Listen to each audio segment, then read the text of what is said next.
네, 반갑습니다. 오늘은 세종참여자치 시민연대에서 유튜브 채널을 운영하는 참여자치 할 수 있다 참치캔 TV, 오늘은 제 20번째 특집을 맞이해서 특별한 분을 또 게스트로 모셨습니다. 얼마 전이었죠? 국정기획위원회에서 전문위원으로 참여하셨던, 그리고 세종시에서 비서실장을 하셨던 최종준님을 소개하겠습니다. 네, 안녕하세요. 최종준입니다. 처음 만나 뵙게 되어 반갑습니다. 오늘 열심히 한번 해보겠습니다. 네. 감사합니다. 네, 또 옆에는 낯이 익으시죠? 네. 예, 반갑습니다. 오랜만에 뵙겠습니다. 천능부입니다. 반갑습니다. 저희 참치캔 TV는 동원 참치와 사주 참치에 항상 후원을 기다리고 있습니다. 후원받는 그날까지 열심히 하겠습니다. 그러면 오늘은 저희가 시민이 디자인하는 행정수도 세종 완성이라고 하는 타이틀로 두 분과 함께 아주 귀한 말씀 좀 들어보려고 하는데요. 날씨가 굉장히 추워졌죠, 갑자기. 네. 오늘은 거의 겨울이에요. 그러게요. 네. 네, 좀 전까지 계속 훌쩍훌쩍 하고 있습니다. 그러니까요. 갑자기 추워진 날씨, 네, 기후위기. 요새 누가 그러더라고요. 여름이 한참 가다가 가을이 한 2주 정도 가을을 느끼고 바로 겨울로 도입한다. 기후위기가 실감나는 그런 시절인 것 같습니다. 네. 그래서 원래는 추나추동이 맞는데 이제는 하하동동이라고 하는 걸로 얘기가 좀 되고 있는데요. 네, 여러분들도 모두 이제 감기나 이런 거 조심하시기 바라고요. 그럼 첫 번째로 좀 말씀을 좀 나눠보도록 하겠습니다. 우선은 귀하게 국정기획위원회에서 참여하셨는데요. 거기 참여하셨던 어떤 소회 이런 것들도 궁금한데 좀 말씀 좀 부탁드립니다. 그러니까 국정기획위원회는 다른 정부 같으면은 네. 대통령 선거 끝나고 한 2달 정도의 여유가 있어서 인수위원회 활동을 하는데 그렇죠. 네. 지난 문재인 정부와 이번 이재명 정부는 그런 인수위 기간을 거치지 않고 바로 출범하는 정부가 돼서 네. 어쩔 수 없이 정부 출범하고 난 이후에 그 인수위 격으로 활동하는 네. 그런 위원회라고 생각하시면 될 것 같습니다. 세종에서 몇 분이 참여를 하셨죠? 저희가 알기로는 홍성국 전 의원과 네. 그다음에 조상호 전 세종시 경제부시장 네. 그리고 이제 최종준 실장님이 네. 세종에서는 3분이 그 국정기획위원회에 합류하셨던 걸로 알고 있는데 네. 그 오늘 소회를 좀 네, 듣고 귀하게 싶네요. 저희가 오셨습니다. 네, 말씀 좀 부탁드리겠습니다. 환영해 주셔서 감사하고요. 저는 이제 대선 때, 지난번 대선하고 이번 대선 전부 다 이재명 대선 캠프에서 일했고요. 이번에는 국토건강혁신위원회라고 지금 규정성장하고 맞닿은 그쪽에 부위원장을 했었고요. 그래서 이번에 전문위원으로 국정기획에 합류하게 되었습니다. 그리고 그 국정과제 중에서 그동안 계속 균형 발전하고 세종시 행성수도 관련해서 의견을 피력하고자 하였는데 이번에 그 소임을 일부 맡게 되어서 여기 참여하게 되었고 국정과제 행정수도 관련된 내용을 반영하는데 목소리를 낼 수 있어서 매우 반가웠습니다. 네. 그 국정기획위원회에서 맡으셨던 파트가 또 네. 대단하게 세종시하고는 또 관련이 있는 그런 쪽이 있었던 거죠? 네, 경제 이분과라고 해서요. 국토부, 산자부, 중기벤처부, 해수부, 농림부 등에서 6개 부처, 10개청, 행복청도 있었고요. 그래서 참여했는데 저는 그 중에 소위를 2개 했는데 한 소위가 국토, 네. 그러니까 도로, 철도, 공항, 그리고 지역 균형 발전, 생활 SOC를 담당하게 돼서요. 이번에 많이 주목했던 5국 3특서부터 쟁점이었던 각 공항들 문제, 도로, 철도, 세종시 관련해서 행정수도 관련된 내용을 직접 다뤄보는 계기가 되었고요. 거기에서 이행과제도 같이 논의하는 자리에서 의견을 적극적으로 필요하였습니다. 세종시 비서실장까지 지내신 분이 또 담당 분야에서 또 활동을 하실 기회를 얻었으니까 네. 세종시 입장에서도 그렇고 네. 행정수도와 관련해서도 그렇고 굉장히 중요한 역할을 해주셨을 거리라 기대를 하고 그 얘기를 좀 계속 꺼내봐야 되겠네요. 그럴 것 같습니다. 그래서 저희 세종시민들이 사실 국정기획위원회에 참여하셨던 분들에게 좀 바라는 거는 몇가 크게 다르지 않을 것 같다고 생각을 하는데요. 그런 기대했던 내용들을 좀 풀어가는 그런 뜻깊은 자리가 좀 되었으면 좋겠습니다. 그러면은 다음 좀 말씀을 좀 나눠보면 그러면은 균형 발전과 관련된 거를 지금 국정기획위원회에서 이제 주로 하셨는데요. 세종시뿐만이 아니라 국가 전체적으로 지금 소멸 위기에 좀 직면해 있는 게 대한민국의 현실이기도 합니다. 그래서 좀 근데 사실 소멸과 관계되는 위기는 전부터 있었는데 이 균형 발전이라고 하는 것을 전략을 여태까지 해오는 걸 한번 진단을 한번 해봐야 될 것 같습니다. 그래서 그 균형 발전 관련된 어떤 지금까지 전략을 좀 진단하자면 어떤 생각을 하시는지 궁금한데요. 네. 네, 사실 뭐 전제를 좀 말씀드리면 그동안에 국가 균형 발전하고 지역 균형 발전이라는 것을 혼용해서 사용해왔죠. 그래서 지난 민주당 정부 때는 국가 균형 발전이 강조되었고요. 그 다음에 박근혜 이재명 정부에서는 지역 균형 발전이 그 주목을 받았었습니다. 근데 문재인 정부 때 내용을 좀 정리한 게 국가 균형 발전은 기회균등이라고 해서요. 잘 아시는 그 기회균등, 출발점을 같이 가자는 차원에서 국가 균형 발전을 정의했다면 지역 균형 발전은 말 그대로 격차 해소. 어느 지역에 무엇이 있는데 어디 지역은 병원이 없다든가 철도라든가 도로 같은 생활해소 시설을 균형 있게 하자는 걸로 해서 지역 균형 발전을 했는데 저는 개인적으로 지역 균형 발전은 또 두 가지로 나뉜다고 생각합니다. 지역 간 균형 발전하고요. 네. 지역 내 균형 발전이 있죠. 네. 근데 우리는 흔히 얘기하는 이 지역 균형 발전도 두 가지로 나뉜다는 걸 혼용해서 쓰고 있었고요. 국가 균형 발전도 지역 균형 발전하고 혼용해서 쓰고 있었습니다. 그래서 세종시 내로 얘기하면 뭐 관련된 읍면동 간에는 이제 지역 내 균형 발전에 관련된 내용일 것이고요. 네.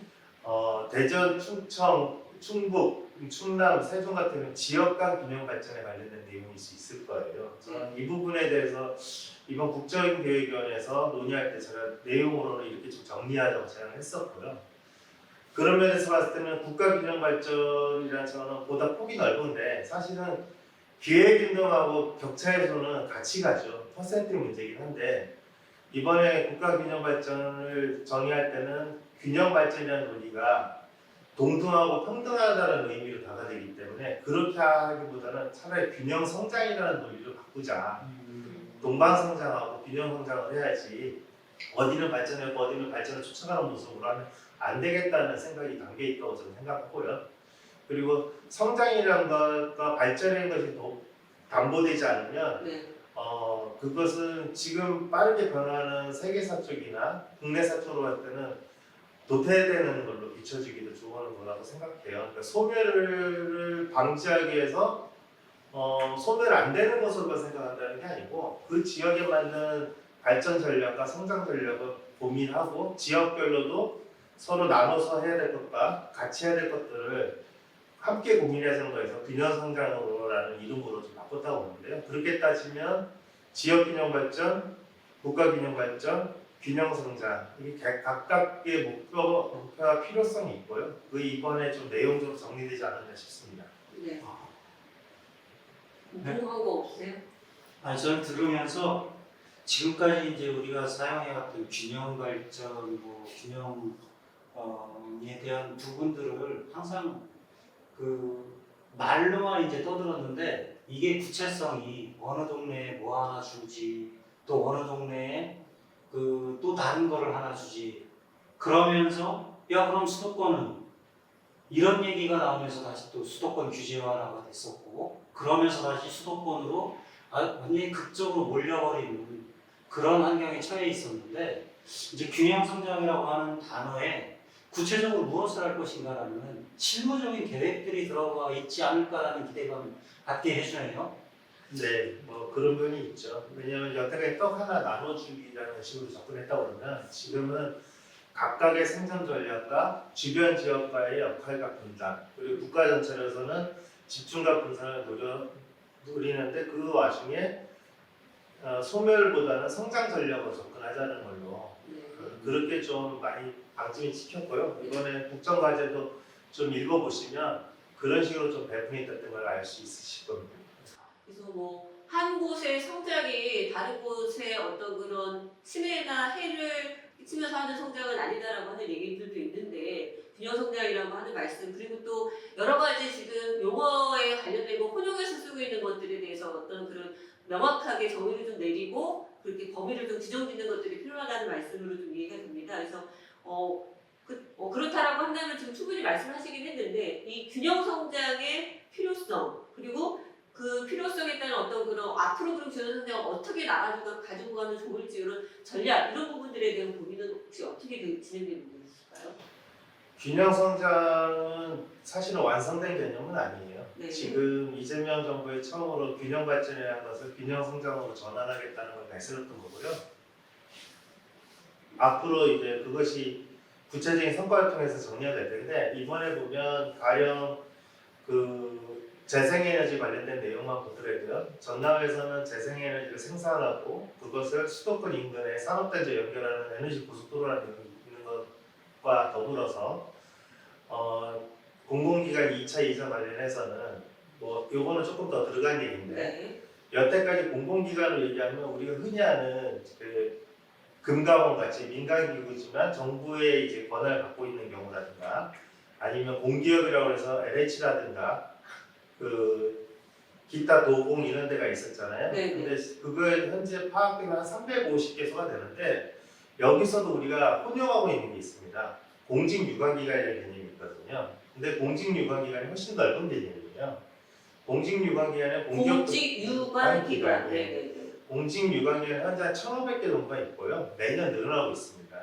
가령 공직유관기관은 어떤 데가 있냐면요. 공기업이 있고 공공기관이 있고 공직유관기관이라고 기타 범주에 들어가는 것도 있는데 이거는 정부가 일정 비율로 재정을 지원하거나 임원 임명권을 갖고 있는 경우라든가 이런 것들까지 포괄하는 겁니다. 가령 예를 들면 농협, 수협 이런 데도 정부에서 회장이나 임을 임명하고 있잖아요. 네. 그리고 그래서 저는 국가 균형 성장 관련해서 기업 공공기관을 지방으로 이전하는 개념으로 봤을 때도 공직유관기관까지 더 넓혀서 봐야 되는데 이미 상당수의 광역지방정부에서는 정부가 회장을 임명하는 기업은행이라든가 아니면 뭐 부산 같은 경우는 공공기관을 빌리는 산업은행이라든가 뭐 여러 가지까지 이제 이전의 대상을 보고 있는데 제가 균형 성장도 이번에 이제 확정된 개념이라고는 그것에 대해서 만들어가고 성과를 내면서 정리되었다고 했던 것도 기존의 공공기관과 공직유관기관은 범위가 완전히 다른 거거든요. 이런 것에 대한 개념과 대상을 명확히 하면서 거기에 따른 지역 간, 지역 내 분단, 국가 전체로는 언어 전략에 따라서 에너지는 어디를 따라서 가령 AI를 예를 들면요.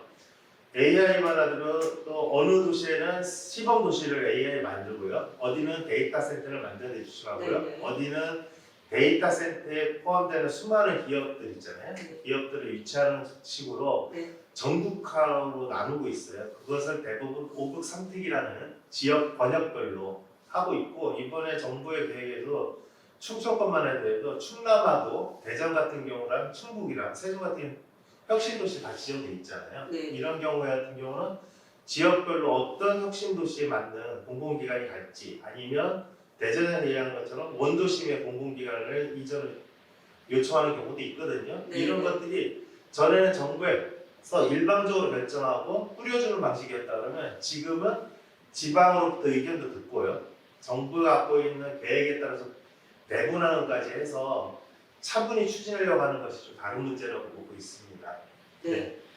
지금 저희가 이제 국정기획위원회를 실제로 이제 참여하셨던 부분을 통해서 소멸 위기에 관련된 거 그리고 저희가 이제 균형 성장이라고 하는 개념까지 지금 살펴봤습니다. 저희가 또 다음 회차에서 관련해서는 행정수도 실질적으로 세경 시민들이 가장 궁금해하는 부분이죠. 그래서 행정수도 관련해서도 말씀 나눠보도록 하겠습니다. 네, 다음에 또 뵙겠습니다.